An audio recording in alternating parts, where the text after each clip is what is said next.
लोकसन्न भय सुने अग्नि प्रजां बहुलां मे करोत्वन्नं भैरेतुस्मा सुदत्ता। श्री भागवत भगवान की है आरती, पापियों को पाप से है आरती। श्री भागवत, सभी माताएं खड़े होकर भागवत जी की आरती करें।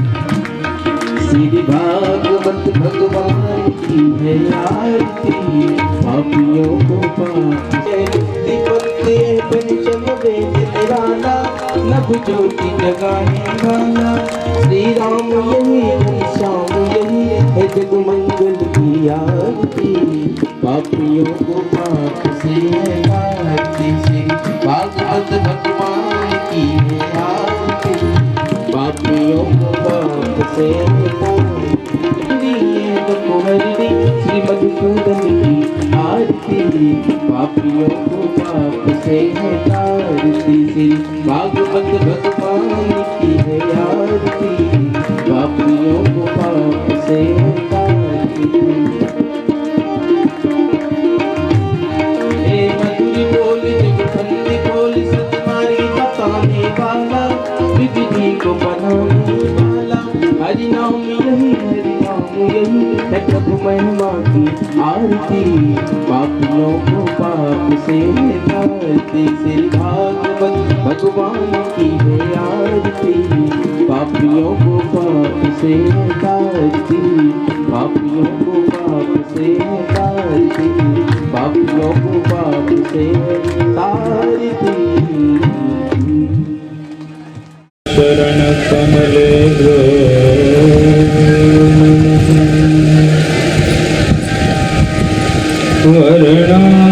वर्णानामर्थ संघानां रसानां छन्दसानकं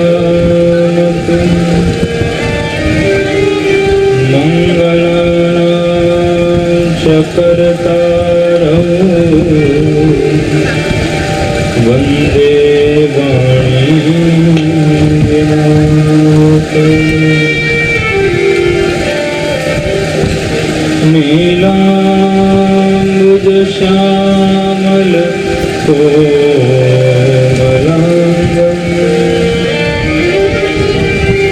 सीता समारोपित वामभागं, पाणौ महासायक चारुचापं, नमामि रामं रघुवंशनाथं।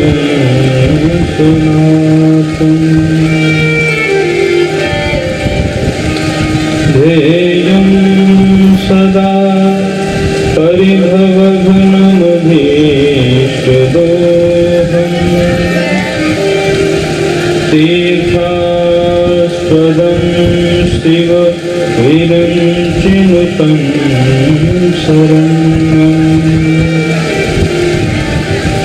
भृत्यार्तिहं प्रणतपाल भवाब्धिपूतं,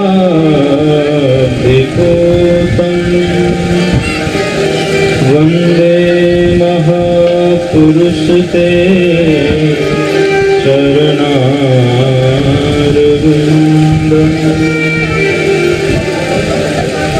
वंशी विभूषित करां नवनीरदाभा, पीताम्बरादरुणबिम्बफलाधरोत्था, पूर्णेन्दुसुन्दरमुखादरबिम्बनेत्रा, कृष्णात् परं किमपि तत्त्वमहं न जाने। जय जय श्री राधारमण,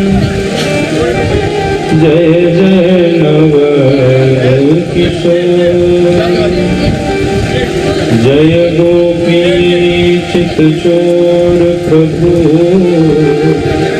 जय जय मा माखन चोर वृंदावन बिहारी लाल की श्रीमद् भागवत महापुराण की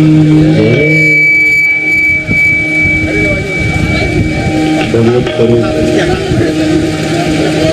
श्रीमद् भागवत के तृतीय दिवस में परम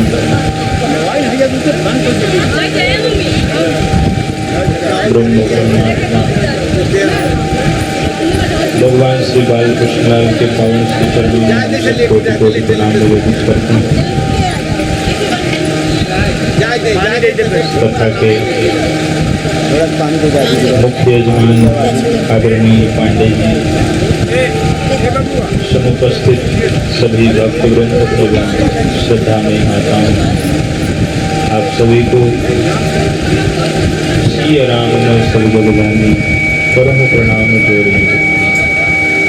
आइए बड़े भाव से परंपरा का पालन करते हुए सर्वप्रथम भगवान नाम का आश्रय लें भाव के साथ।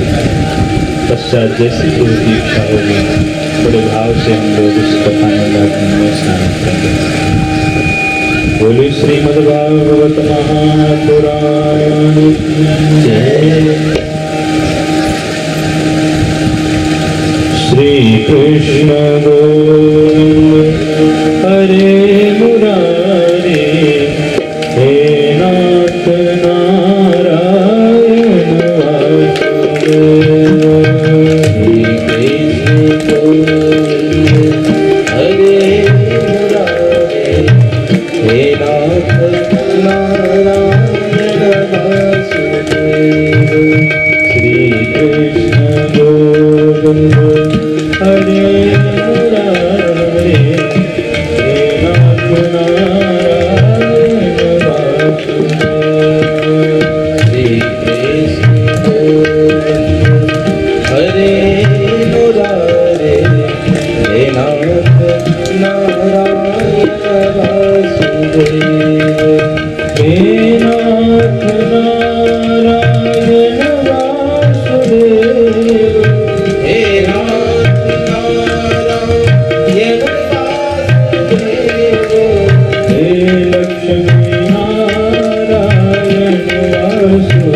Radhe Krishna Krishna Krishna Radhe Krishna Radhe Radhe Radhe Shyam Shyam Shyam Radhe Radhe Shyam Shyam Shyam Radhe Radhe Shri Krishna Govind हरे मुरारे हे नाथ नारायण वासुदेव श्री कृष्ण गोविंद हरे मुरारे हे नाथ नारायण वासुदेव श्री कृष्ण गोविंद हरे मुरारे हे नाथ नारायण वासुदेव श्री कृष्ण गोविंद हरे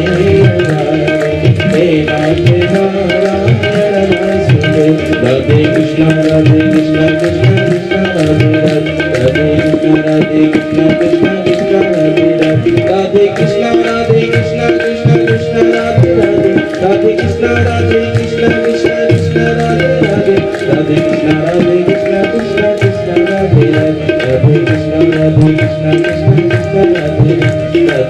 राधे कृष्ण कृष्ण कृष्ण राधे राधे राधे कृष्ण कृष्ण राधे राधे राधे कृष्ण कृष्ण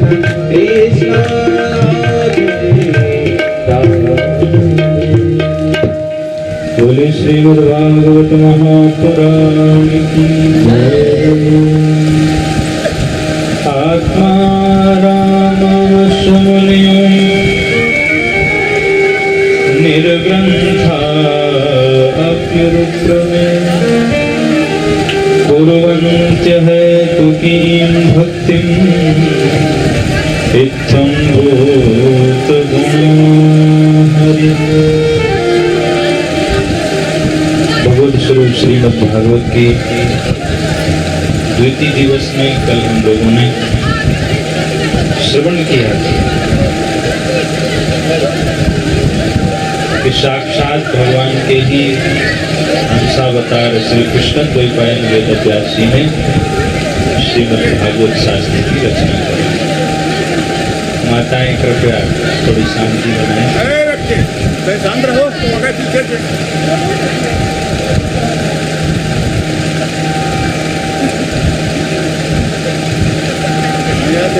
बोलिए जय सिया राम। तो कल हम लोगों ने श्रवण किया भगवान वेदव्यास जी ने श्रीमद् भागवत की रचना करी और सुखदेव जी को वह श्रीमद् भागवत शास्त्र पढ़ाया। फिर भगवान सुखदेव ने वही कथा परीक्षित जी महाराज को सुनाई। अब ये संवाद किसका है? सूत सौनक संवाद है। तो सौनक जी संवाद का अर्थ क्या है? कि भाई जो बात नहीं समझ में आई बात पूछ ली जाए, संवाद होगा। तो सौनक जी कहते हैं कि महाराज यहाँ हमको दो चीजें समझ में नहीं आई। कहा क्या? बोले पहली बात तो ये कि सुखदेव जी तो गोदोहन बेला से ज्यादा कहीं टिकते ही नहीं थे। तो सुखदेव जी ने एक स्थान पर बैठ करके 7 दिन तक श्रीमद् भागवत की कथा कैसे सुनी?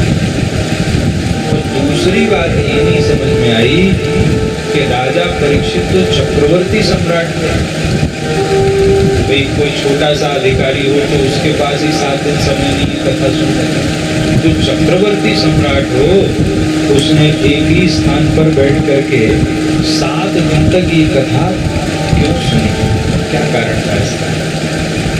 तब विस्तार से सूत जी महाराज इस कथा का वर्णन करें और इस कथा का उत्तर हमें कहाँ मिलेगा? जब महाभारत में प्रवेश करना पड़ेगा।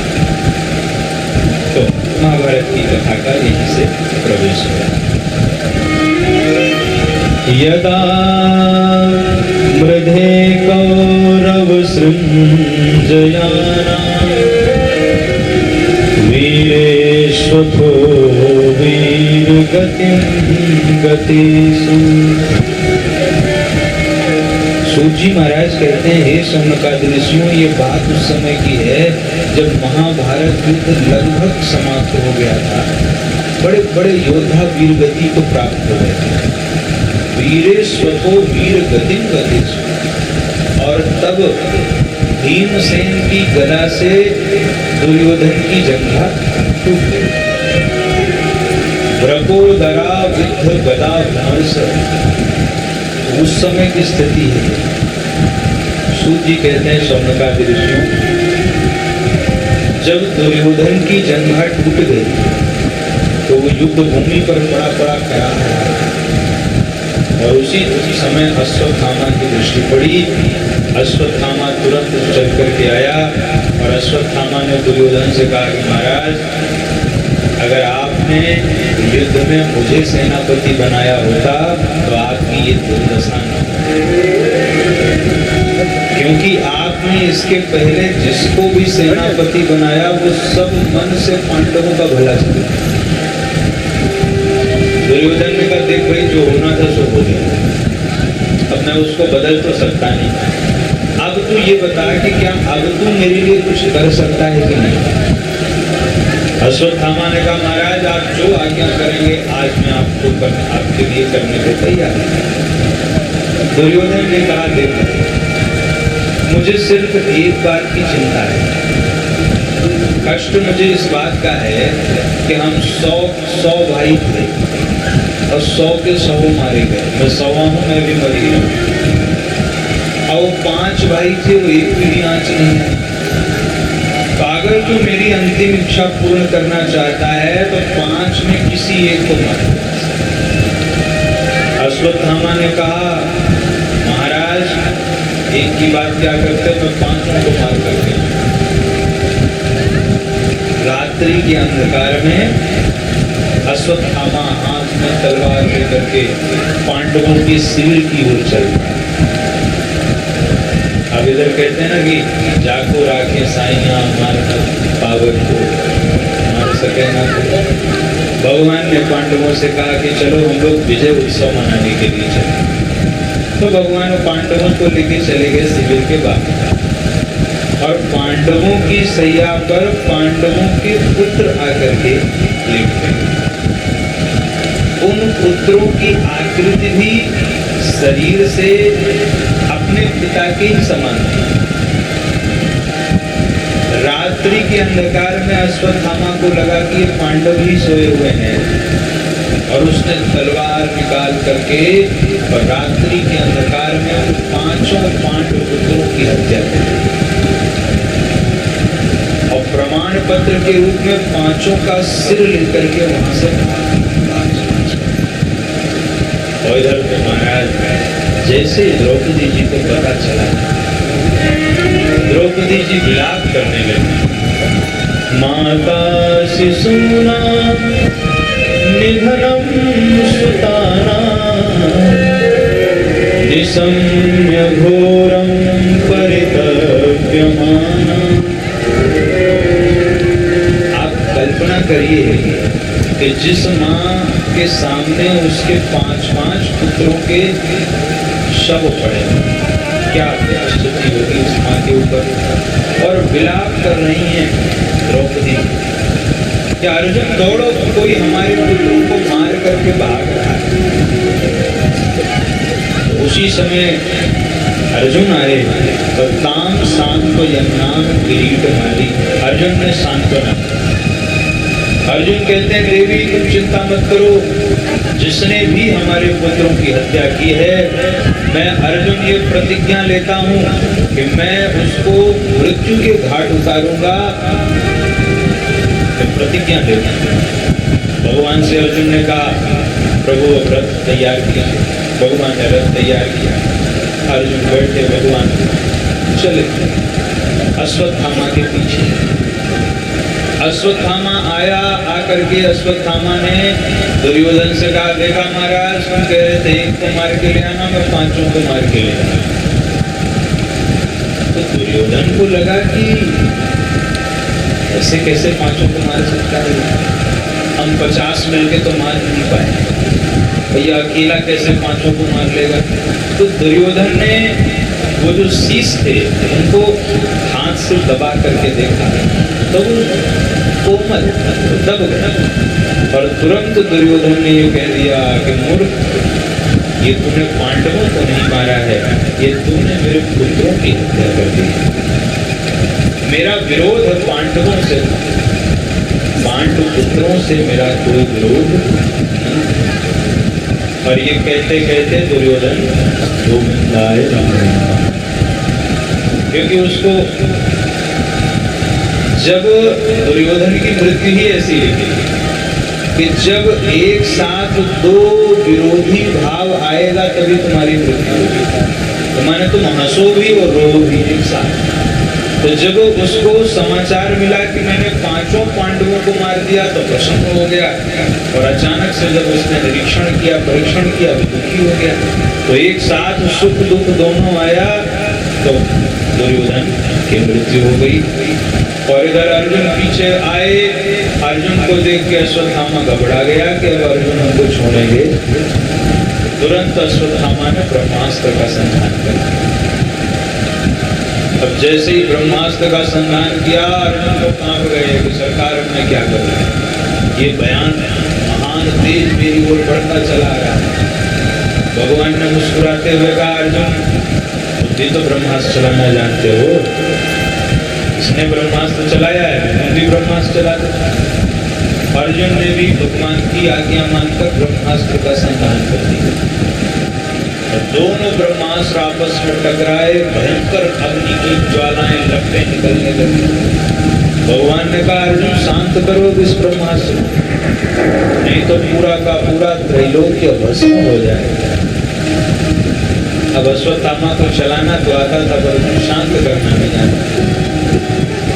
तब अर्जुन ने दूसरा बाण चलाया, ब्रह्मास्त्र के तेज को शांत किया, और दौड़ करके अर्जुन ने अश्वत्थामा के केशों को पकड़ लिया।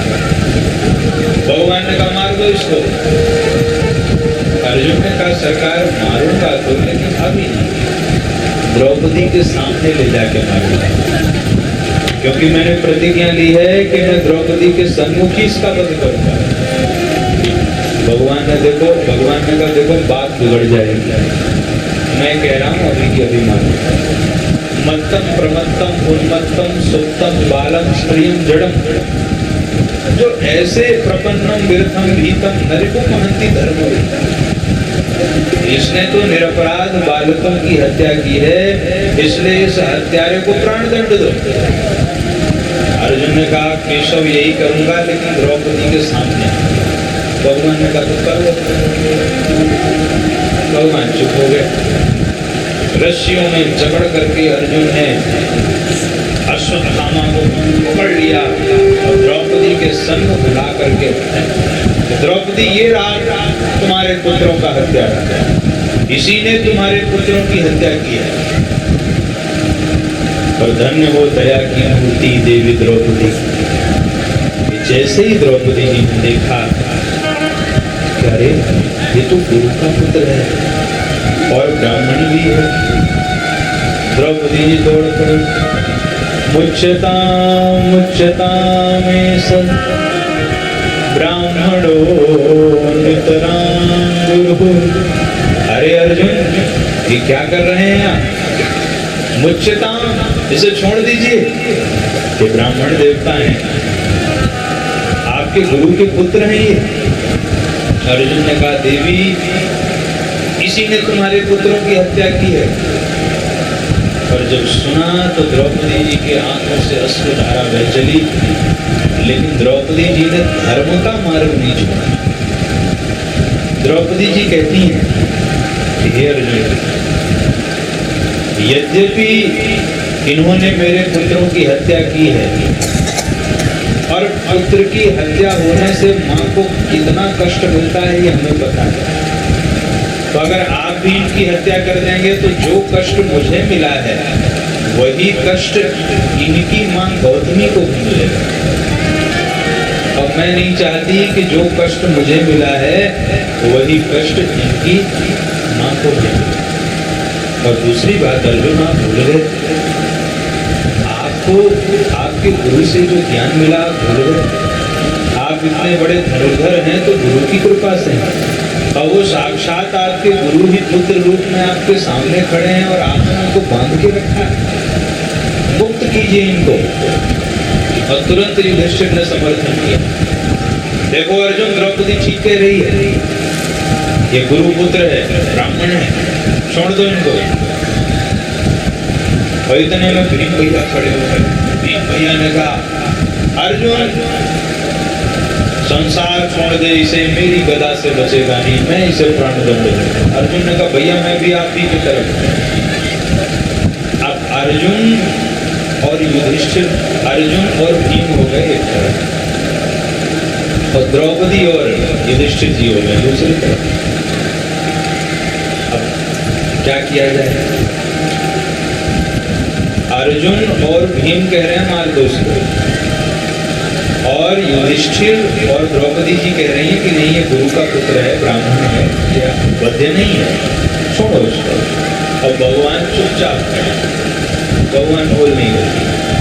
अर्जुन ने देखा कि जब सब उलझे हुए हैं तो सुलझे हुए खड़े। अर्जुन ने कहा, सरकार कुछ बोलेंगे? भगवान ने कहा, मैं तो उसी समय कह रहा था कि क्या मेरी मानी का, उसी समय मार देते तो ये स्थिति खड़ी न होती। अर्जुन ने कहा, प्रभु जो होना था हो गया, अब क्या करें? भगवान ने कहा, देखो हम तो वही कहेंगे जो शास्त्र कहता है, और शास्त्र यही कहता है कि ब्रह्म बंधुर्न हन्तव्य। हे अर्जुन, शास्त्र ये कहता है कि ब्राह्मण कैसा भी हो उसका वध नहीं करना चाहिए। अर्जुन हो गए उदास। भगवान ने कहा, अर्जुन लेकिन शास्त्र कुछ और भी कहता है, ब्रह्म बंधुर्न हन्तव्य आततायी वधारणं। आततायी, आतंकवादी कोई भी क्यों ना हो, उसको छोड़ना भी नहीं चाहिए। और जिसने निरपराध बालकों की हत्या की है वो आततायी है। ऐसे आततायी को मार देने में कोई बुराई नहीं है। अर्जुन ने हाथ जोड़ के कहा कि सरकार ये सुलझा रहे हैं कि उलझा रहे हैं? मैं आपसे सीधे सीधे पूछ रहा हूं, क्या करें? भगवान ने कहा, अच्छा दूसरे तरीके से समझो। देखो अर्जुन, युधिष्ठिर तुम्हारे बड़े भैया हैं, और युधिष्ठिर जी की आज्ञा का पालन करना तुम्हारा परम कर्तव्य है। पर ध्यान रखना, तुम भी क्षत्रिय हो, और अगर अपनी प्रतिज्ञा पूर्ण नहीं करोगे तो मरे हुए के समान समझे जाओगे। अर्जुन ने कहा, मन में सोचा कि सरकार आप कभी सीधा तो बोलते ही, मानो भगवान परीक्षा ले रहे हैं। गीता में भगवान ने अर्जुन से कहा था कि अर्जुन संभावितस्य च कीर्तिर मरणागतिरिच्यते। जो सम्मानित पुरुष होते हैं समाज में, जिनका नाम हो, प्रतिष्ठा हो, यश हो, अगर उनका अपमान कर दिया जाए तो उनका अपमान ही उनके लिए करोड़ों मृत्यु के समान कष्टकारक होता है। संभावित कम अपजस लागू मरण कोटि सम दारुणता। अर्जुन भगवान की इच्छा को समझ गए और अर्जुन ने अश्वत्थामा के माथे की मणि को खींच लिया, भाव हो गया उसके माथे पर, और धक्के मार करके अर्जुन ने अश्वत्थामा को बाहर मारा। ब्राह्मण के लिए इससे बड़ी मृत्यु क्या होगी? अश्वत्थामा सोचने लगा कि इससे बढ़िया होता कि अर्जुन मुझे मार ही देता, लेकिन अब मैं प्रण लेता हूँ कि मैं वास्तव में पांडवों के यहाँ किसी को पानी देने वाला भी नहीं छोड़ूंगा। 5 को तो मैंने मार ही दिया है, केवल एक अभिमन्यु की पत्नी उत्तरा गर्भवती है। अगर उत्तरा के गर्भ को नष्ट कर दूं तो पांडवों के वंश में कोई नहीं बचेगा। और तुरंत अश्वत्थामा ने उत्तरा जी के गर्भ को नष्ट करने के लिए ब्रह्मास्त्र का संधान कर दिया। और इस बार जब ब्रह्मास्त्र का संधान किया, वह दिव्य ब्रह्मास्त्र का तेज जब देवी उत्तरा के गर्भ की ओर बढ़ने लगा तो देवी उत्तरा का बढ़ा, अरे ये महान तेज मेरे गर्भ की ओर आ रहा है, यह मेरे गर्भ को नष्ट कर देगा। दौड़ पड़ी उत्तरा जी। पाहि पाहि महायोगिन देव देव जगत्पते नान्यं स्वद्भयं पश्ये यत्र मृत्युः परस्परम्। देवी उत्तरा कहती है, हे प्रभु, हे महायोगी, मेरी रक्षा कीजिए, रक्षा कीजिए। हे महायोगी, पाहि पाहि महायोगी। भगवान ने कहा, देवी किससे रक्षा करूं? उत्तरा जी कहती है, प्रभु ये दिव्य तेज मेरे गर्भ की ओर बढ़ा चला। तो भगवान ने कहा, आपकी रक्षा करूं क्या? बोले नहीं नहीं, कामम दहत माम नाथ, ये काम भले ही मुझे नष्ट कर दे पर मां में गर्भो निपात, पर मेरे इस गर्भ की रक्षा कीजिए। मैं मर जाऊं, मुझे इस चीज की कोई चिंता नहीं है, लेकिन मेरे गर्भ की रक्षा होनी चाहिए। क्यों? क्योंकि मेरे गर्भ में आपका भक्त है। अगर आपके सम्मुख आपके भक्त के प्राण चले जाएंगे तो फिर भगवान आप पर भरोसा करेगा ही कौन? इसलिए कामम कहत माम नाथ मामे गर्भो निपात्सता, यह काम भले ही मुझे नष्ट कर दे पर मेरे गर्भ की रक्षा होनी चाहिए। और उत्तरा जी कितनी समझदार है, तो जानती है कि जब गर्भस्थ शिशु की रक्षा होगी तो माँ की रक्षा तो अपने आप हो जाएगी। इसलिए उत्तरा जी अपने रक्षा की अपेक्षा नहीं कर रही, कह रही हैं कि मेरे गर्भस्थ शिशु की रक्षा कीजिए क्योंकि वह आपका भक्त है। भगवान ने अंगुष्ठ मात्र का रूप बनाया और अंगुष्ठ मात्र का रूप बना करके भगवान देवी उत्तरा के गर्भ में प्रविष्ट हो गए। मानो अंगुष्ठ मात्र का रूप बना के भगवान अश्वत्थामा को अंगूठा दिखा रहे हैं कि मेरे रहते तो मेरे भक्त का कुछ नहीं बिगाड़ सकता, भले ही कोई ब्रह्मास्त्र चला। उत्तरा जी के गर्भ में है और वो परीक्षित जी महाराज देख रहे हैं कि इतना सुंदर ये कौन आ गया माँ के गर्भ में, आखिर ये है कौन? इसीलिए जब परीक्षित जी का जन्म हुआ तो जन्म के बाद वो सबको देखा करते थे, चारों ओर देखा करते। चारों ओर क्यों देखते थे? क्योंकि वो सोचा करते थे कि जिसने गर्भ में मुझे दर्शन दिया तो वह मुझे दिखाई क्यों नहीं दे रहा। तो चारों ओर देखने के कारण ही उनका नाम हो गया था परीक्षित। लेकिन सौभाग्य तो यहाँ उत्तरा जी का देखिए, धन्य है देवी उत्तरा का सौभाग्य कि जिसके गर्भ में एक ही साथ भक्त भी पधारे हैं और भगवान भी पधारे हैं। कैसा सौभाग्य है। और ये सौभाग्य केवल भारतवर्ष की माताओं को ही मिलता है कि उनके गर्भ में भक्त भी आते हैं और भगवान भी आते हैं। भगवान ने उत्तरा जी के गर्भ की रक्षा करी और जब उत्तरा जी के गर्भ की रक्षा करने के बाद जब भगवान श्री कृष्ण द्वारिका के लिए प्रस्थान करने लगे तब कुंती जी ने भगवान की बड़ी प्यारी स्तुति गाई। कुंती जी कहती हैं कि हे प्रभु, आज मैं आपसे कुछ कहना चाहती हूँ। भगवान ने कहा, बुआ जी कहिए, क्या कहना चाहती हैं? कुंती मैया ने कहा, बस ये बुआ जी ही मत बोला करें। आप बुआ जी कह देते हैं तो मुझे लगता है मेरे भैया का बेटा ही तो है, तो मैं सब भूल जाती हूँ, सारी भगवत्ता ही भूल जाती है। इसलिए आज मेरा नमस्कार आपको नहीं है, आज मैं नमस्कार कर रही हूँ किसको? नमस्ते पुरुषं त्वाद्यं ईश्वरं प्रकृते परम अलक्ष्यं सर्वभूतानां अंतर्बहिरवस्थितम्। हे प्रभु, मैं जानती हूँ कि आप केवल मेरे भैया वसुदेव के बेटा नहीं हैं, नमस्ते पुरुषम स्वाद्यम ईश्वरम प्रकृति परम। आप तो इस प्रकृति से परे परम पुरुष परमात्मा है। आज मैं आपकी स्तुति करना चाहती हूँ। कितना आश्चर्य है प्रभु कि अलक्षम सर्वभूतानाम अंतर बहिरवस्थितम।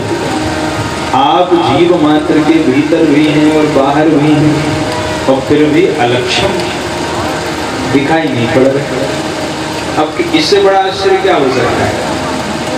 अग जग में सब रहित विरागी, अग जग में आप सब में हैं। आप भूत मात्र के भीतर भी हैं, बाहर भी हैं, फिर भी दिखाई नहीं पड़ रहे हैं। अलक्षम सर्वभूतानां, इतना बड़ा आश्चर्य है। भगवान की ही तो सत्ता है, और भगवान हमारे भीतर भी हैं अंतर्यामी रूप से, और बाहर भी हैं हरिव्यापक सर्वत्र समाना। लेकिन इसके बावजूद भी भगवान दिख नहीं रहे हैं। क्यों नहीं दिख रहे हैं? माया जवनिका छन्नम अज्ञातोक्षजमव्ययम्। कुंती मैया कहती हैं प्रभु आपको कोई देख नहीं पाता, क्योंकि माया का पर्दा पड़ा हुआ है। और जब तक ये माया का पट खुलेगा नहीं, तब तक आपका दर्शन होने वाला नहीं है। कबीरदास जी कहते हैं ना, घूंघट के पट खोल तो ये तीर मिलेंगे। तो ये घूंघट का पट खोलना क्या है? बोले माया के आवरण को हटाना। तो भगवान तो सर्वत्र हैं, किंतु जब तक ये माया का आवरण हटेगा नहीं, तब तक उन परमात्मा का दर्शन होने वाला नहीं है। भगवान जब अवतार लेते हैं तो माया का आवरण ओढ़ करके ही भगवान आते हैं। भगवान का शुद्ध बुद्ध चैतन्य रूप देखने की क्षमता ही किसी में नहीं है। कुछ चीजें ऐसी होती हैं जिनको सामान्य आंखों से नहीं देखा जा सकता। जैसे गीता में देखिए आप अर्जुन भगवान को देख रहे हैं, पर जब भगवान श्री कृष्ण ने अर्जुन से कहा कि अर्जुन मैं तुमको अपना दिव्य रूप दिखाने जा रहा हूं, सावधान हो जाओ। तो अर्जुन ने कहा प्रभु सावधान हो जाऊं, उसका मतलब क्या? कहा इन आंखों से नहीं देख पाओगे। दिव्यम ददामि ते चक्षु, मैं तुम्हें दिव्य नेत्र देता हूं, उससे तुम मेरे स्वरूप को देख पाओगे। तो भगवान का जो वास्तविक स्वरूप है चिदानंद में देह तुम्हारी विगत विकार जान अधिकारी सच्चिदानंद रूपाय, उसको देखने की सामर्थ्य हमें नहीं है। जब भगवान कृपा करके दिव्य दृष्टि देते हैं, तभी भगवान का वह स्वरूप हमारे देखने में। तो भगवान जब अवतार लेते हैं तो माया का आवरण ओढ़ करके आते हैं। इसीलिए माया का पर्दा पड़ा होने से ही हमें भगवान का दर्शन होता नहीं है। कुंती मैया कहती हैं प्रभु आपके हम पर कितने उपकार हैं, अगर एक एक उपकार गिनाया जाए तो कम पड़ जाएगा समय। कुंती मैया कहती हैं विशान महाग्ने पुरुषार्थ दर्शना असत सभाया वनवास कृच्छ्रुतः मृधे मृधे नेक महारथाश्रितो द्रोण्य श्रुतस्यास्म हरे विरक्षिता। कुंती मैया कहती है प्रभु आपके इतने उपकार हैं, कहां तक गिनाओगे। विशान महाग्नि, जब भीमसेन को विष के लड्डू दे दिए गए थे, तो आपकी कृपा से वो विष भी अमृत में परिणत हो गया। और मेरा भीमसेन जब लौटा तो 10,000 हाथियों का बल लेकर के लौटा। भगवान की कृपा हो तो विश्व भी अमृत बन जाता है। गरल सुधारित करहि मिताई, गरल सुधारित करहि मिताई, गोपद सिंधु अनल सितराई, गोपद सिंधु अनल सितराई, वरुण सुमेरु रेणु समताई, गरुड़ सुमेरु रेणु समताई, राम कृपा करी चितवा जाहि, राम कृपा करे चितवा जाहि। जब भगवान की कृपा हो तो गरल सुधा, विश्व भी अमृत बन जाता है, शत्रु मित्र बन जाते हैं। तो प्रभु कहाँ तक आपके उपकारों का बखान करूं। आपने हिडिंबासुर आदि राक्षसों से हमारी रक्षा करी। आपने भयंकर जब आग लगी तब आपने हमको बचाया। दुर्वासा जी के भयंकर क्रोध से आपने हमारी रक्षा करी। महाभारत के उस युद्ध में आपने मेरे पुत्रों की रक्षा की। भगवान कहते हैं बुआ, मैंने तो महाभारत के युद्ध में अस्त्र भी नहीं उठाया, तो तुम्हारे पुत्र ही इतने पराक्रमी थे, इसमें मैं क्या कर, मैंने तो कुछ किया भी नहीं। कुंती मैया ने कहा प्रभु हमको मत बताइए, मैं सब जानती हूँ। अस्त्र भले ही आपने न उठाया हो पर सब करने कराने वाले आप ही हैं। मुझे नहीं पता कि पितामह भीष्म के सामने मेरे पुत्र क्षण मात्र भी युद्ध में न टिक पाते अगर आपकी कृपा न होती। आपके कारण ही तो ये युद्ध में विजय मिली। और अभी अभी की अगर बात करें तो अभी अभी आपने अश्वत्थामा के ब्रह्मास्त्र से मेरे पुत्र वधु की गर्भ की रक्षा करी, पौत्र वधु की गर्भ की रक्षा करी। तो आपके कितने उपकार हैं हमारे ऊपर।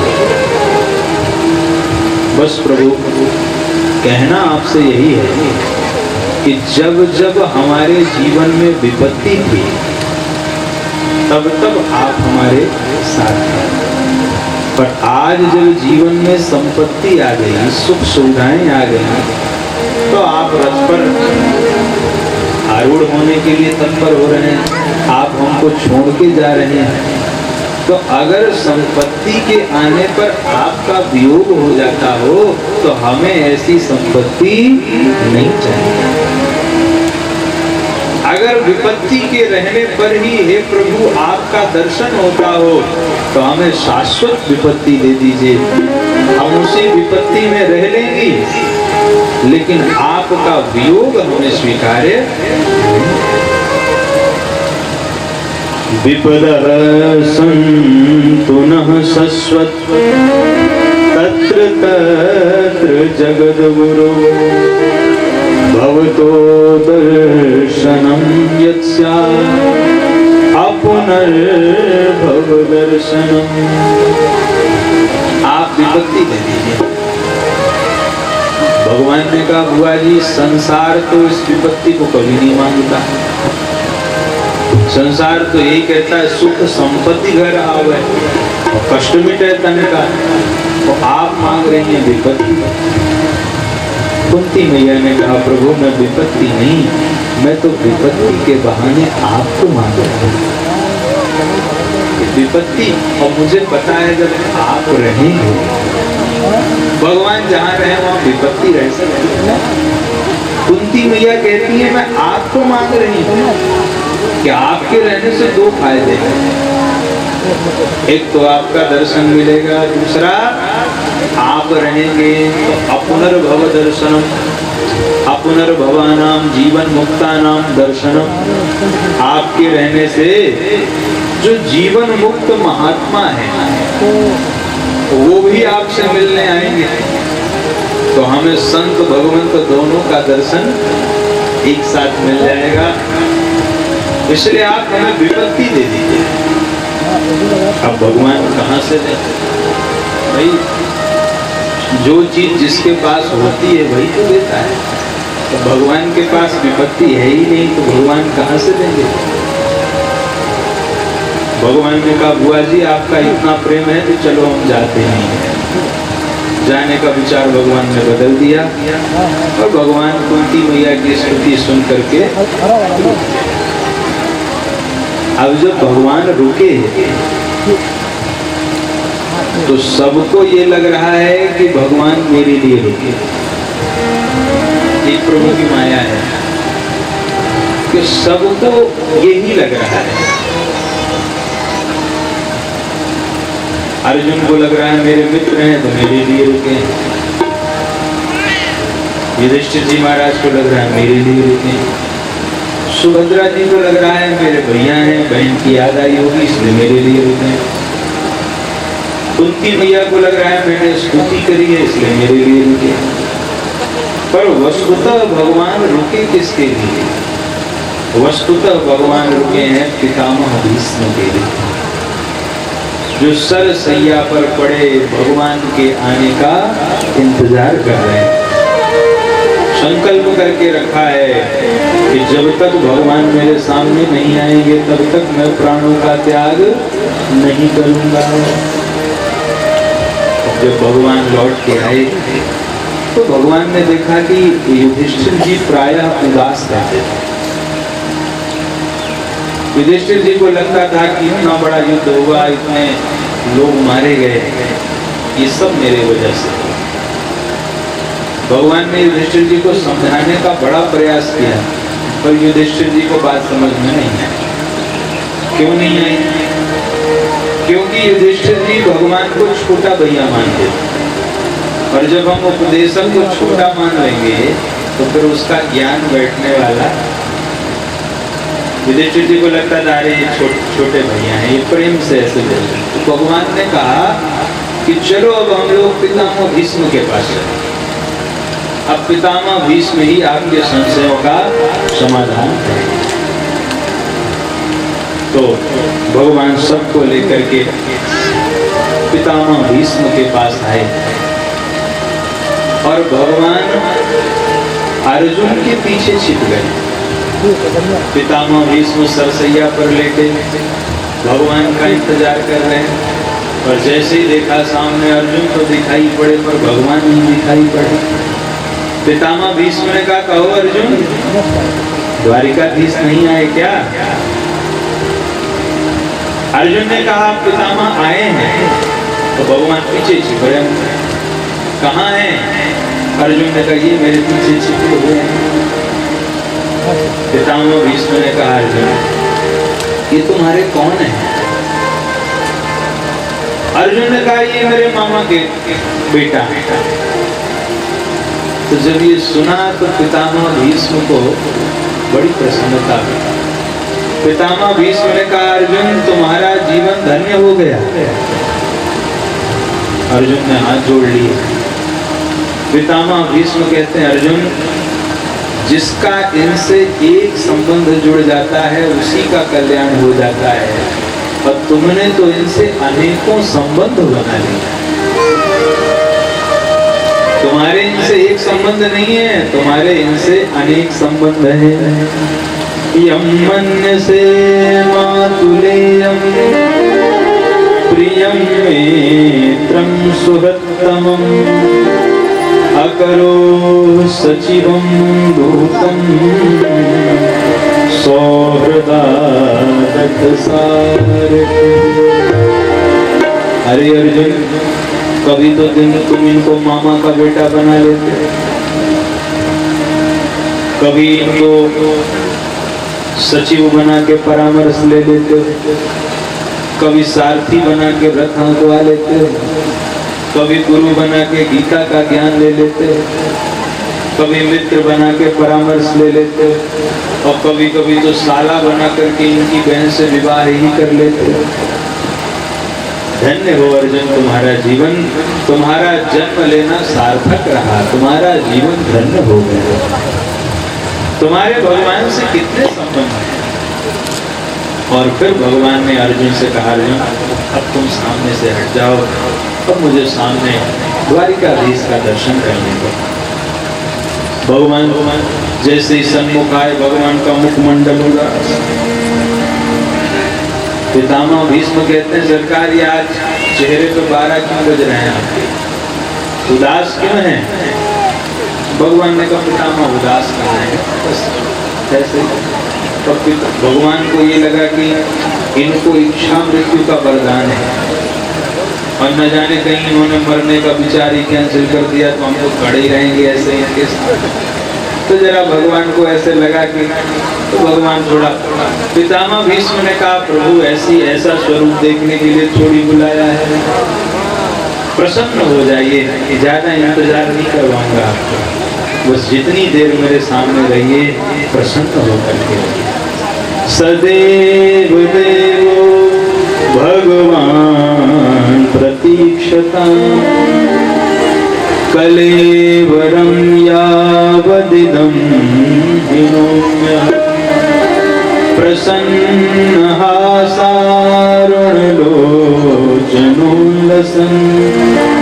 मुखाम्बुजो ध्यानपथश्चतुर्भुजः। प्रसन्न हासारुण, प्रसन्न मुख से आप मेरे सामने खड़े रहिए। भगवान प्रसन्न हो गए। युधिष्ठिर से कहा, युधिष्ठिर जो पूछना हो इस समय पितामह भीष्म से जाकर पूछो। युधिष्ठिर जी पूछते गए, पितामह भीष्म एक एक विषय का व्यास समास पद्धति से उत्तर देते गए। दान धर्मान, राजधर्मान, मोक्ष धर्मान, विभागशः, स्त्री धर्मान, भगवत धर्मान, समास व्यास योगतः। किसी विषय को समास पद्धति से कहा, किसी को व्यास पद्धति से कहा, विस्तार से कहा, और युधिष्ठिर जी का सारा संशय दूर हो गया। तब पितामह भीष्म कहते हैं, प्रभु अब मैं आपकी स्तुति करना चाहता हूँ। भगवान ने पितामह भीष्म से कहा कि पितामह आप सरसैया पर लेटे हैं, आप मेरी स्तुति कैसे करेंगे? तो पितामह भीष्म कहते हैं, प्रभु मैं अपनी वाणी का पुष्प आपके चरणों में समर्पित करना चाहता हूँ। तो बड़ी ही प्यारी स्तुति यहाँ पर पितामह भीष्म भगवान की कर रहे हैं। बोलो भक्त वत्सल भगवान की जय। इतिमति रूप कल्पिता वितृष्णा भगवत सात्वत पुंगवे विभूमि।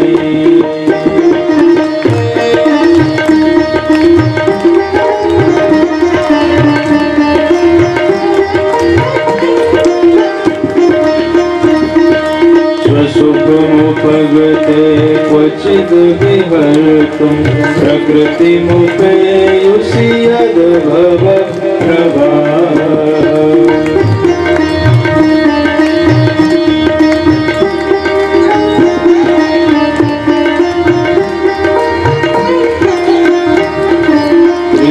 त्रिभुवनगमनं तमालवर्णं रविकरगौरवराम्बरं दधामि। वपुरकुलावृताननाथं विजय सखे रतिरस्तु मे नवद्यम्।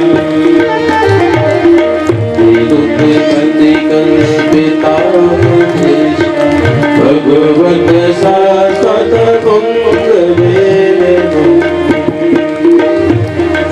सपदि सखी बचो निसंयमादे निज परयोर बलयोरथं निवेश। स्थितवती परुषैनिकायुरक्षा रतवती पार्थ सखेरतिर्ममासु। श्रीमती रूप कल्पिता कृष्ण भगवत शाश्वत पंग बोलिए भक्तवत्सल भगवान की जय। बड़ी ही प्यारी स्तुति यहाँ पर पितामह भीष्म भगवान की कर रहे हैं। दया की दृष्टि मनमोहन, दया की दृष्टि मनमोहन, अगर एक बार हो जाए, दया की दृष्टि मनमोहन, अगर एक बार हो जाए, दया की दृष्टि।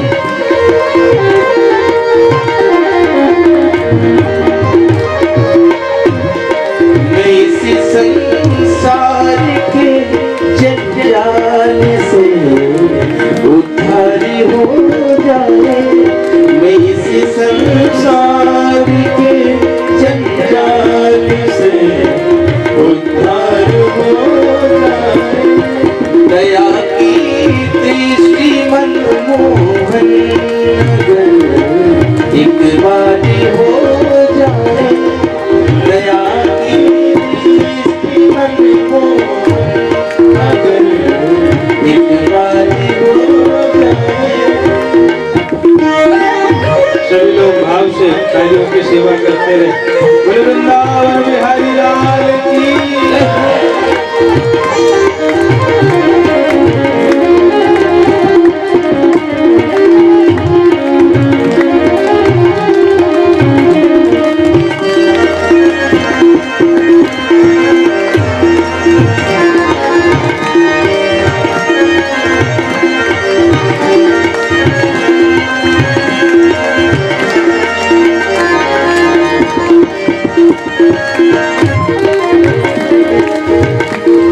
अगर कह दो कि दुनिया में, अगर कह दो कि दुनिया में मैं तरने के नहीं काबिल, मैं तरने के नहीं काबिल, मैं तरने के नहीं काबिल, पतित ऐसा बनूं फिर आपका, पतित ऐसा बनूं फिर आपका, अब तारी हो जाए, दया की दृष्टि मनमोहन, अगर एक बार हो जाए, दया की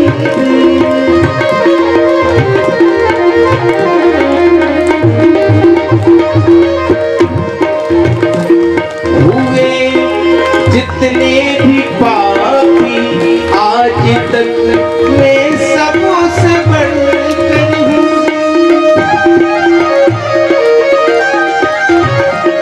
हुए जितने भी पापी आज तक, मैं सबसे बढ़कर हूँ, मैं सबसे बढ़कर हूँ, मेरा भी फैसला सरकार, मेरा भी फैसला सरकार, कुछ एक बार हो जाए, दया की दृष्टि मनमोहन, अगर एक बार हो जाए, मैं इस संसार के जंजाल से उद्धार हो जाए, दया की दृष्टि मनमोहन, अगर एक बार हो जाए, दया की दृष्टि मनमोहन, अगर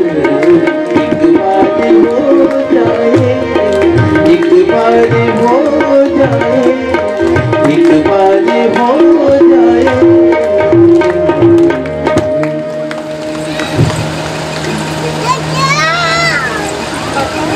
बोले श्रीमद् भागवत महापुराण की जय।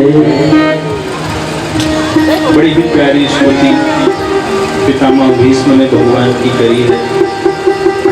पितामह भीष्म कहते हैं कि प्रभु इति मति रूप कल्पिता वितृष्णा, ये जो मेरी मति है इसका पति मैं आपको बनाना चाहता हूँ, अर्थात अपनी इस मति को आपके चरणों में समर्पित करना चाहता हूँ। भगवान ने कहा क्यों भाई, इसके लिए संसार में कोई वर नहीं मिला क्या? पितामह भीष्म कहते हैं सरकार आपके अतिरिक्त तो कोई इसका पति नहीं हो सकता। भगवान ने कहा क्यों? पितामह भीष्म कहते हैं क्योंकि मेरी मति में कोई अवगुण नहीं,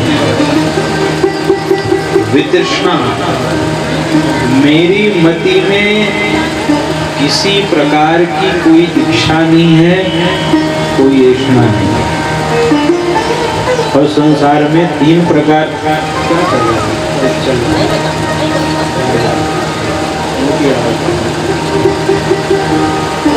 बोली भक्त वत्सल भगवान की चगल और बढ़ाई। श्री राम राम तो इति मति, मेरी इस मति में किसी प्रकार की कोई ऐषणा नहीं, किसी प्रकार की कोई इच्छा नहीं। और संसार में 3 प्रकार की ऐषणाएं होती हैं। और देश कम करिए, ट्रबल बढ़ाइए और कम करिए, ठीक ठाक चलता रहता है, क्यों छूटते रहता है? श्री राम राम श्री राम राम। बोले वृंदावन बिहारी लाल की। श्री कृष्ण गोविंद हरे मुरारे, नाथ नारायण वासुदेव। श्री कृष्ण गोविंद हरे मुरारे, नाथ नारायण वासुदेव। श्री कृष्ण गोविंद हरे मुरारे, नाथ नारायण वासुदेव। श्री कृष्ण गोविंद हरे मुरारे, नाथ नारायण वासुदेव। पितामह भीष्म कहते हैं प्रभु मैं अपनी इस मति को आपके चरणों में समर्पित करता हूँ, क्योंकि मेरी इस मति में किसी प्रकार की कोई इच्छा नहीं, किसी प्रकार की कोई ऐषणा नहीं। इस संसार में 3 प्रकार की ऐषणाएं होती हैं। कौन कौन सी? सुत, वित्त, लोभ। गोस्वामी तुलसीदास जी ने लिखा सुत वित्त लोभ ऐषणा थी, सुत वित्त लोभ ऐषणा थी, तेहि के मति कृतना मलिनी, तेहि के मति सुत वित्त लोभ ऐषणा थी,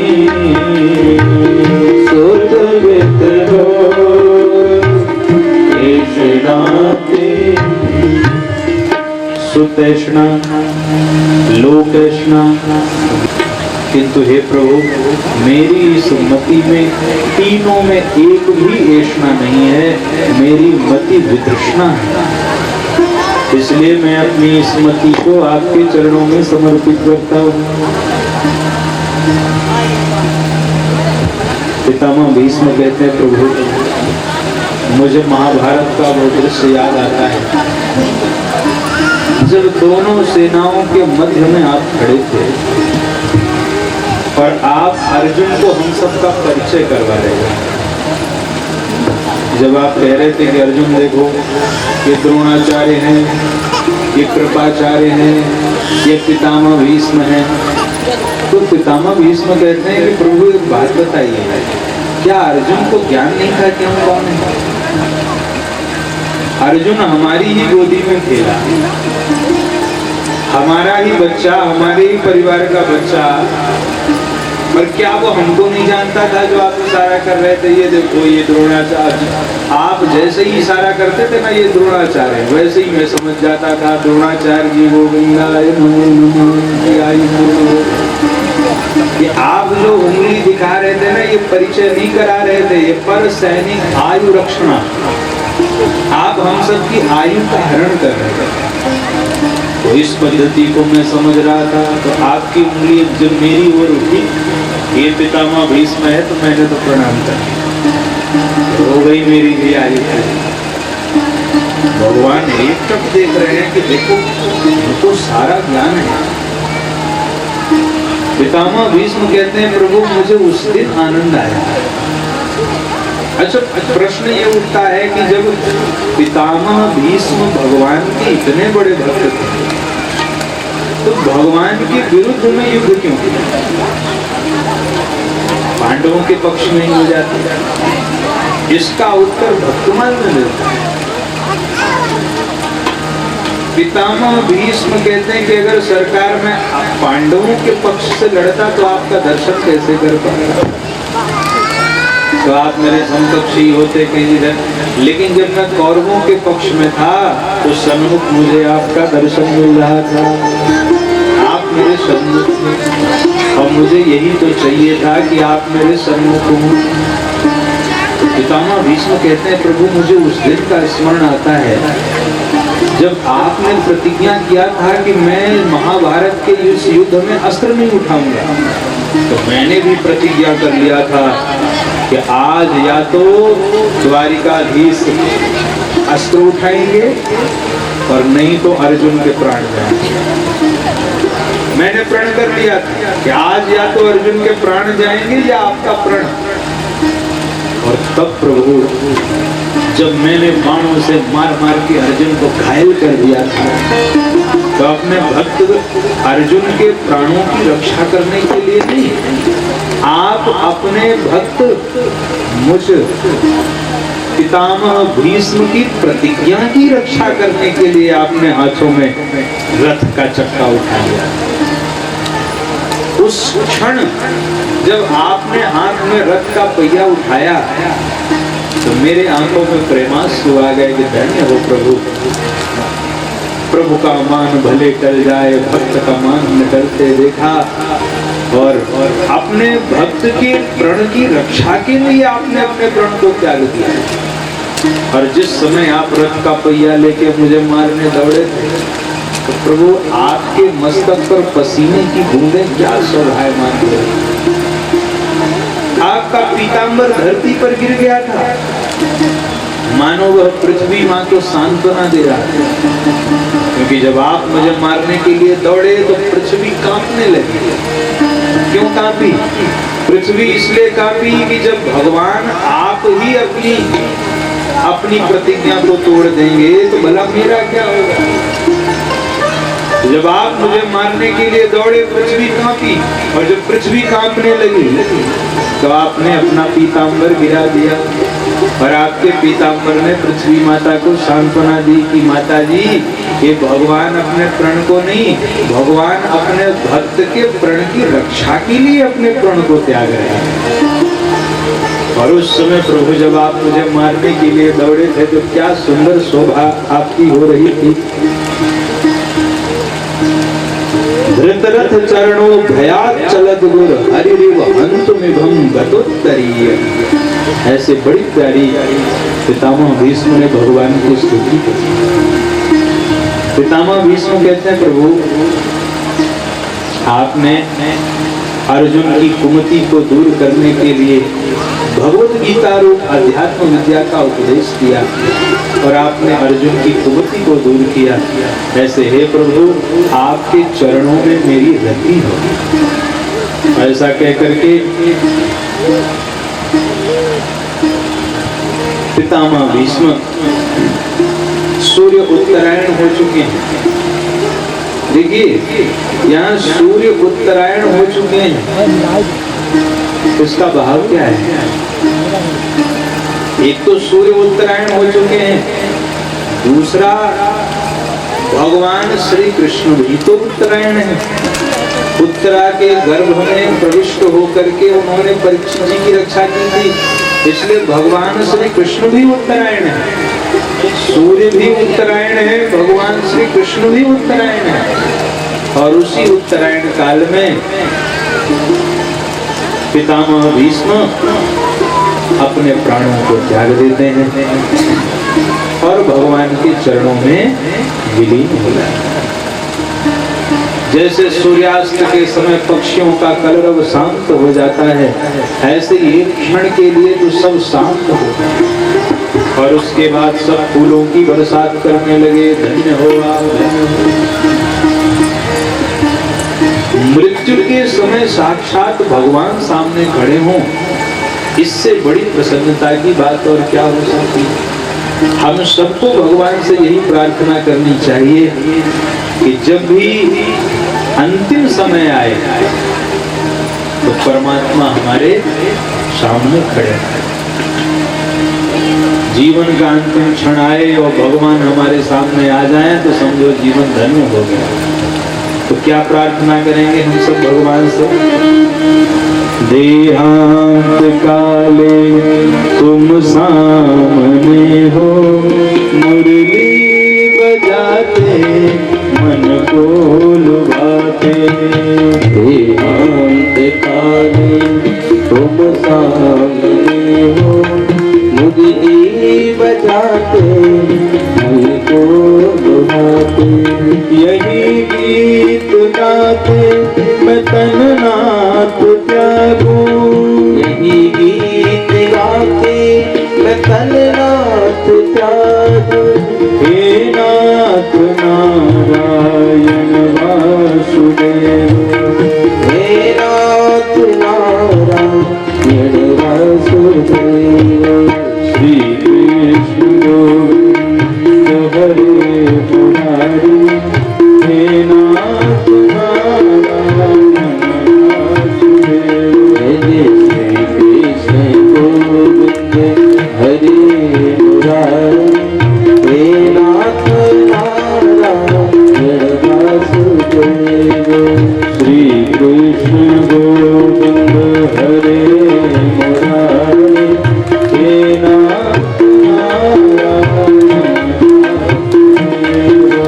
श्री कृष्ण गोविंद हरे मुरारी, हे नाथ नारायण वासुदेव। गोविंद मेरी यह कामना है, गोविंद मेरी यह कामना है, भूलूं नहीं नाम कभी तुम्हारा। भूलो नहीं नाम कभी तुम्हारा। निष्काम होके दिन रात गाऊं, निष्काम होके दिन रात गाऊं। हे नाथ नारायण वासुदेव, हे नाथ नारायण वासुदेव। श्री कृष्ण गोविंद हरे मुरारी, हे नाथ नारायण वासुदेव। जय श्री कृष्ण गोविंद हरे मुरारी, हे नाथ नारायण वासुदेव। श्री कृष्ण गोविंद हरे मुरारी, हे नाथ नारायण वासुदेव। श्री कृष्ण गोविंद हरे मुरारी, हे नाथ नारायण वासुदेव। श्री कृष्ण गोविंद हरे मुरारी, हे नाथ नारायण वासुदेव। श्री कृष्ण गोविंद हरे मुरारी, हे नाथ नारायण वासुदेव। हे नाथ नारायण वासुदेव, हे नाथ नारायण वासुदेव। हे नाथ नारायण वासुदेव।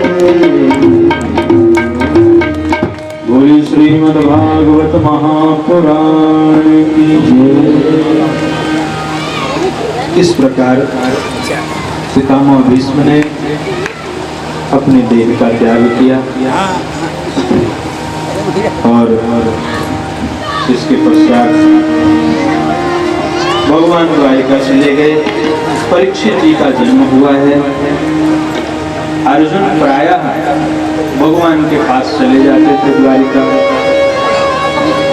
एक बार अर्जुन को गए हुए काफी समय बीत गया, अर्जुन लौट करके नहीं आए, तो युधिष्ठिर जी महाराज को चिंता आ गई। इतना समय बीत गया, अर्जुन लौट करके क्यों नहीं आए। और युधिष्ठिर जी चिंता ही कर रहे थे कि इतने में अर्जुन आए। मुखमंडल एकदम उदास, गिरते लड़खड़ाते युधिष्ठिर जी ने दौड़ के अर्जुन को संभाला। कहा, अर्जुन क्या हुआ? क्या तुम शरणागत की रक्षा करने में असफल रहे? क्या तुमसे कोई बड़ा भारी अपराध हो गया? आखिर तुम्हारी ये स्थिति क्यों है? अर्जुन ने कहा, भैया जिनके बल से मैंने खांडव वन का दहन किया था, जिनके बल से मैंने भगवान भोलेनाथ को भी युद्ध में संतुष्ट किया था,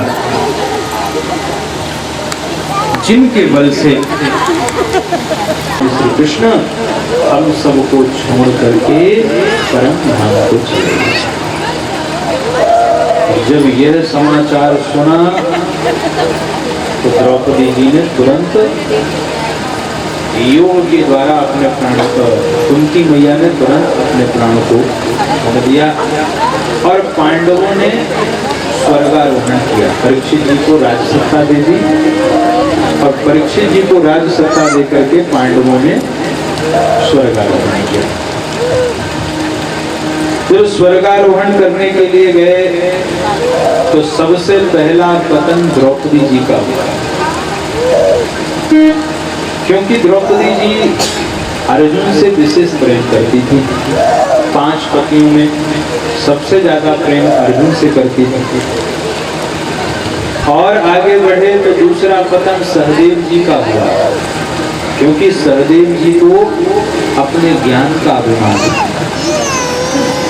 और आगे बढ़े तो नकुल का पतन हुआ, क्योंकि उनको अपने रूप का अभिमान था। और आगे जब यात्रा प्रारंभ करी तो अर्जुन का पतन हुआ, क्योंकि उनको अपने बल का अभिमान था। और आगे बढ़े तो भीमसेन का पतन होने लगा। जब भीमसेन का पतन होने लगा तो भीमसेन ने कहा, भैया मैंने कौन सा पाप किया? मैं सशरीर स्वर्ग क्यों नहीं जा सकता? युधिष्ठिर जी ने कहा, तुमने पाप तो नहीं किया, लेकिन तू भोजन बहुत करता था आवश्यकता से, इसलिए तू भी सशरीर स्वर्ग जाने का अधिकारी। ब्रह्मलिंग डोंगरी जी महाराज का करते थे कि भीम से युधिष्ठिर जी ने यही जवाब दिया, तो तुम भोजन बहुत करते थे, जरूरत से ज्यादा, इसलिए तुम भी सशरीर स्वर्ग जाने के अधिकारी नहीं हो। तो अंत में युधिष्ठिर जी महाराज सशरीर स्वर्ग पधारे। इस स्वर्गारोहण की कथा को जो भी सुनता है उसे ऐश्वर्य, भक्ति, मुक्ति की प्राप्ति होती है। परीक्षित जी महाराज छोटे हैं, अवस्था कम है, लेकिन प्रजा को विश्वास है कि ये राज्य का संचालन कर लेंगे, क्योंकि ये जिस वंश से हैं उस वंश में ऐसे ऐसे पराक्रमी राजा हुए। अतः इसमें कोई दो राय नहीं है कि परीक्षित जी राज्यपाट का अच्छे से संचालन करें। छोटे से परीक्षित जी महाराज धीरे धीरे बड़े हो रहे हैं। एक दिन परीक्षित जी महाराज अपने राज्य का भ्रमण करने के लिए गए। तो जब राज्य भ्रमण करने के लिए गए तो परीक्षित जी ने एक विचित्र दृश्य देखा। परीक्षित जी ने देखा कि एक काला कलूटा सा व्यक्ति एक गाय और बैल को मार रहा है। बैल को तो इतना मारा कि 3 पैर तोड़ दिए, एक चरण बचा हुआ। और गाय को मार मार के इतनी दुर्बल कर दिया। परीक्षित जी ने जब ये अत्याचार देखा, तुरंत म्यान से तलवार निकाली और दौड़ पड़े मारने के लिए। अरे मेरे राज्य में गाय पर इतना अत्याचार। आए और आकर के परीक्षित जी ने बैल से पूछा, महाराज आप कौन हैं और ये दुष्ट आतताई आपको क्यों सता रहा है? युधिष्ठिर जी जब परीक्षित जी ने यह प्रश्न किया तो बैल रूप से साक्षात धर्म ने जवाब दिया कि महाराज कौन किसको कष्ट देता है? व्यक्ति तो अपने ही किए हुए कर्मों का फल भोग करता है। काहू न को सुख दुख कर दाता, निजकृत कर्म भोग सब भ्राता। कुछ लोग कहते हैं कि ग्रहों की स्थितियों के कारण दुख मिलता है, कुछ लोग कहते हैं कर्मों के कारण दुख मिलता है। तो मैं भला क्यों कहूं कि मुझे ये दुख दे रहा है? परीक्षित जी ने कहा, महाराज जो अपने मुख से किसी की निंदा न करे वो सामान्य नहीं हो सकता। मैं पहचान गया साक्षात धर्म है और ये धरणी है, और ये धर्म और धरणी के बीच ये धूर्त कहां से आ गया? घूम करके पीछे देखा, तू कौन है, अपना परिचय दे। उसने कहा, महाराज मेरा नाम कलियुग है। तो मेरे राज्य में क्या कर रहा है? कलियुग ने कहा, अब आप तो चक्रवर्ती सम्राट हैं तो आपके राज्य से बाहर कहां जाऊं? तलवार निकाल करके जब मारने लगे तो कलियुग परीक्षित जी के चरणों में गिर पड़ा। महाराज आपके शरण में हूं। और देखिए महापुरुषों का स्वभाव है कि वे शरण में आए हुए का वध नहीं करते। परीक्षित जी ने कलियुग को छोड़ दिया। कलियुग ने कहा, महाराज हमें रहने के लिए कुछ स्थान दे दीजिए, हम अपने स्थान में रहेंगे, हम आपके राज्य में किसी को परेशान नहीं करेंगे। तो बोले ठीक है, तुम ऐसा करो, तुम 4 जगह पर रहो। द्यूतम पानम स्त्रियः सोना यत्राधर्मश्चतुर्विधः। जहाँ पर जुआ खेली जाती हो वहां पर रहो, जहाँ पर मदिरा पान किया जाता हो वहां पर रहो, जहाँ पर व्यभिचार किया जाता हो वहां पर रहो, जहाँ पर पशुओं की हत्या होती हो वहां पर रहो। कलियुग ने कहा, महाराज परिवार बड़ा है, जगह कम पड़ जाएगी, एक आध कमरा और बढ़ा देते तो काम चल जाता अच्छे से हमारा। बोले अब और कौन सी जगह दे दीजिए? कहा, महाराज बस एक जगह और दे दीजिए बस। अच्छा 4 में काम नहीं चलेगा? बोले ना, परिवार बहुत बड़ा है, यह सब माया कर परिवार, इतना बड़ा परिवार 4 जगह कहाँ से रहेगा? आपने तो 4 जगह गिनाई है। द्यूतम पानम स्त्रियः सोना। जहाँ जुआ खेली जाती हो वहाँ रहो, जहाँ मदिरा पान होता हो वहाँ रहो, जहाँ व्यभिचार होता हो वहाँ रहो, जहाँ जीवों की हिंसा होती हो वहाँ रहो। तो एक स्थान और मिल जाए तो आनंद आ जाए। परीक्षित जी ने कहा, अगर तू एक गुण अपने में गिना दे तो मैं एक स्थान दे दूंगा। अरे महाराज एक गुण तो है मुझमें, ऐसा आपको थोड़ी, आपको लगता है कि मेरे में अवगुण ही अवगुण है क्या? अरे एक गुण भी है मुझमें। क्या गुण है महाराज? तो कलियुग ने कहा कि जो फल तपस्या में नहीं मिलता, योग समाधि में नहीं मिलता, वो कलियुग में अर्थात मेरे समय में हरि नाम संकीर्तन मात्र से जीव को प्राप्त हो जाएगा। ये गुण है मुझमें। कलियुग केवल हरि गुण कलियुग केवल हरि गुण गावहि नर पावहि गावत नर पावन भवतार। कलियुग केवल हरि गुण कलियुग केवल हरि गुण गाहा।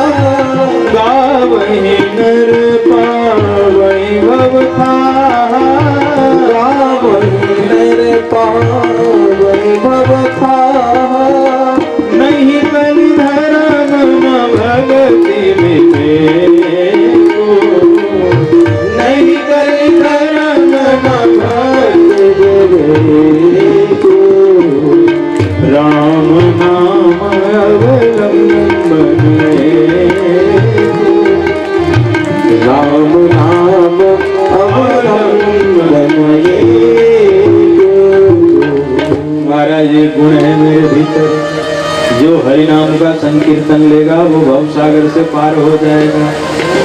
परीक्षित जी ने कहा जाओ तो तुम्हें एक स्थान और दिया, सोने में रहो।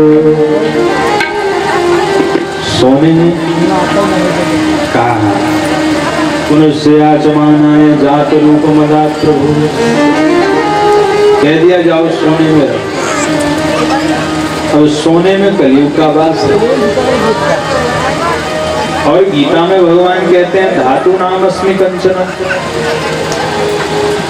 गीता में भगवान से जब अर्जुन ने पूछा कि आप धातुओं में क्या है, भगवान कहते हैं सोना हूं। अब दो परस्पर विपरीत बातें माताएं ध्यान पूर्वक सुन लें, आपके काम नहीं जा रहा। एक और कह रहे हैं तो सोने में कलयुग का वास है, और गीता में भगवान कह रहे हैं कि मैं धातुओं में सोना हूं। अब क्या समझा जाए? तो सोना भगवान का स्वरूप है कि सोने में कलयुग का वास है। जो संतों ने समाधान किया, देखिए, धर्म से कमाए गए धन से खरीदे गए सोने में साक्षात भगवान श्री कृष्ण का वास होता है, और अधर्म से अर्जित किए गए धन से बनाए गए सोने या खरीदे गए सोने में कलयुग का वास होता है। धन अगर धर्म पूर्वक आया है, उससे जो सोना माताओं के लिए बनवाया जाएगा उसमें तो ठाकुर जी विराजमान होंगे। तो अधर्म से यदि कहीं से आया और उससे सोना खरीदा गया तो उसमें कलयुग का वास होगा, जो झगड़ा ही करवाएगा, विवाद करवाएगा। एक प्रश्न होगा कि महाराज इस कलिकाल में ये पता लगाना ही कठिन हो गया है कि कैसे धर्म से आता है, कैसे अधर्म से आता है। कोई कितना ही धर्म से कमा लिया जाए, कुछ न कुछ हिस्सा तो अधर्म का आ ही जाता है। अब अगर कुछ न कुछ हिस्सा अधर्म से आ गया तो क्या करें महाराज? तो बोले उसके लिए गोस्वामी तुलसीदास जी ने बड़ा सरल उपाय बताया है। क्या? तुम्हीं निवेदित भोजन करही, तुम्हीं निवेदित भोजन करही, प्रभु प्रसाद पटभूषण धरही, प्रभु प्रसाद पटभूषण धरही, प्रभु प्रसाद पटभूषण धरही, प्रभु प्रसाद पटभूषण धरही। का जो सोना है उसको क्या करें? बोले सबसे पहले ठाकुर जी के पास ले जाएं और सबसे पहले ठाकुर जी को पहनाएं, ठाकुर जी को अर्पित करें। ठाकुर जी को अर्पित करने से उसका जो रहा सहा दोष होगा वह समाप्त हो जाएगा और वह प्रसाद के रूप में परिणित हो जाएगा। फिर उसको धारण करने पर कोई भी दोष नहीं लगता है। इसलिए ध्यान दें, भोजन जब भी पकाएं तो पहले भगवान को भोग लगाएं।